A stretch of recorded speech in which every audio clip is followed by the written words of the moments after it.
সরকারকে মাপ চাইতে হবে।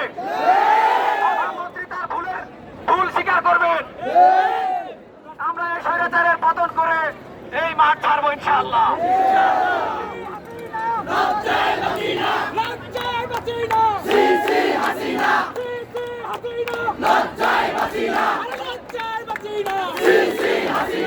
প্রিয় ভাইরা, যদি ছাত্রলীগের মতো সন্ত্রাসী সংগঠন আমাদের এই আন্দোলন ব্যাহত করতে আসে, আপনারা কি তাদের বিরুদ্ধে রুখে দাঁড়াতে পারবেন?